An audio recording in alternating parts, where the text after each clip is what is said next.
Hello, അപ്പോൾ ഇന്ന് variety ആയിട്ട് ഒരു ഐസ്ക്രീം ഉണ്ടാക്കിയാലോ? അപ്പോൾ എങ്ങനെയുണ്ടെന്ന് നോക്കണ്ടേ. ഇത് ഞാനിങ്ങനെ റീൽസിൽ കണ്ടതാണ് കേട്ടോ. അപ്പോൾ കണ്ടപ്പോൾ ഒരു ആഗ്രഹം ഒന്ന് ഉണ്ടാക്കി നോക്കിയാലോ. നമ്മൾ ഉണ്ടാക്കിയാൽ ശരിയാവുമോ എന്ന് അറിയില്ലല്ലോ. ചിലത് ശരിയാവും, ചിലത് ശരിയാവില്ല എന്ന് പറഞ്ഞാൽ മധുരം ഒന്ന് ശരിയാവുമോ നോക്കണ്ടേ. അപ്പോൾ കണ്ടപ്പോൾ നമ്മൾ വീട്ടിൽ സാധനങ്ങളുണ്ടേനും അങ്ങനെ വലിയ സാധനങ്ങളൊന്നും വേണ്ട കേട്ടോ. അപ്പോൾ മാങ്ങ ഇതുപോലെ ചെറുതായിട്ട് നുറുക്കിയിട്ട് ഒരു മീഡിയം വലുപ്പത്തിലാക്കിയിട്ട് മിക്സിയുടെ ജാറിലേക്ക് ഇട്ട് കൊടുത്തിട്ടുണ്ട്. അതിലേക്ക് പാലും അതുപോലെ പഞ്ചസാരയും മാങ്ങൻ്റെ മധുരത്തിനനുസരിച്ചിട്ട് ഇതൊരു മീഡിയം മധുരമുള്ളൂ മാങ്ങ. അപ്പോൾ അതിനനുസരിച്ച് പഞ്ചസാര ഇട്ട് കൊടുക്കുക കേട്ടോ.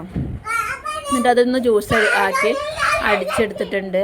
അത് അടിച്ചെടുത്തിട്ട് നല്ല കുറുക്കുണ്ട് കേട്ടോ. കുറുക്കായപ്പോൾ എന്ത് ചെയ്തു, ലേസം കൂടി പാലൊഴിച്ച് കൊടുത്തു കേട്ടോ. എന്നിട്ട് എന്ത് ചെയ്തു, കളറൊന്ന് മാറ്റി പിടിച്ചാൽ വേണ്ടിയിട്ട് ലേസം ഫുഡ് കളർ ഉണ്ടായിരുന്നു കേട്ടോ. നമ്മൾ കേക്കിലൊക്കെ ഒഴിച്ചെടുക്കണം ആ ഫുഡ് കളർ എന്ത് ചെയ്തു, അതൊന്ന് ചേർത്തെടുത്തു കേട്ടോ.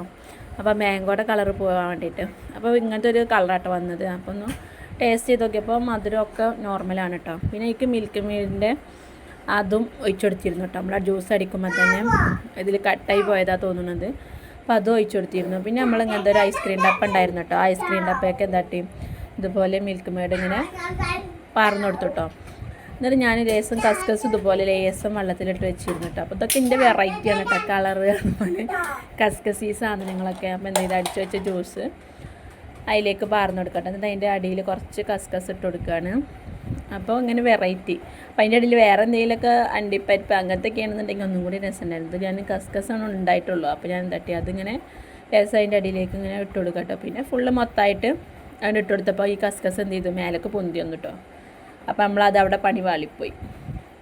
അപ്പോൾ ഇങ്ങനെ എന്തായാലും ഒരു പാകത്തിന് ആ ഒരു ലെവലിൽ വെച്ചിട്ട് നമുക്ക് ഇതിൻ്റെ മുകളിൽ ഡെക്കറേഷനൊക്കെ ചെച്ച് എന്തെങ്കിലുമൊക്കെ ഇട്ടിട്ട് അപ്പം ഞാനെന്താട്ടി ആ മിൽക്ക് മെയ്ഡില്ലേ, ആ മിൽക്ക് മെയ്ഡിൻ്റെ ഇതുകൊണ്ട് ഞാൻ എന്താട്ടി അവിടെ ഇങ്ങനെ കുറച്ച് ഇങ്ങനെ ഒരു വര പോലെ ഇങ്ങനെ ഇട്ട് കൊടുത്തു കേട്ടോ. അതിൻ്റെ മുകളിൽ ലേസം കസ്കസും ഇട്ട് കൊടുക്കുകയാണ്. ഒരു വെറൈറ്റി ആയിക്കോട്ടെ വെച്ചിട്ട്. അപ്പം നമ്മുടെ വീഡിയോ ഇഷ്ടമായ സബ്സ്ക്രൈബ് ചെയ്യുക, ലൈക്കും ഷെയറും കമൻറ്റൊക്കെ അറിയിക്കുക കേട്ടോ.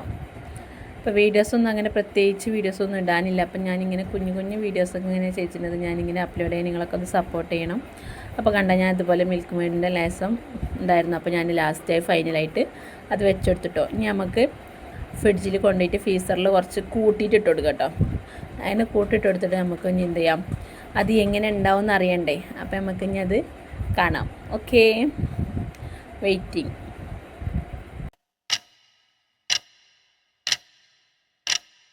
ഫൈനൽ നമ്മുടെ ഐസ്ക്രീം റെഡി ആയിട്ടുണ്ട്. അടിപൊളിയാണ് കേട്ടോ. അപ്പോൾ ഇങ്ങനെയൊക്കെ ഒന്ന് ട്രൈ ചെയ്ത് നോക്കാം. ഇനി അടുത്തൊരു വീഡിയോയുമായി വരാം. ബൈ.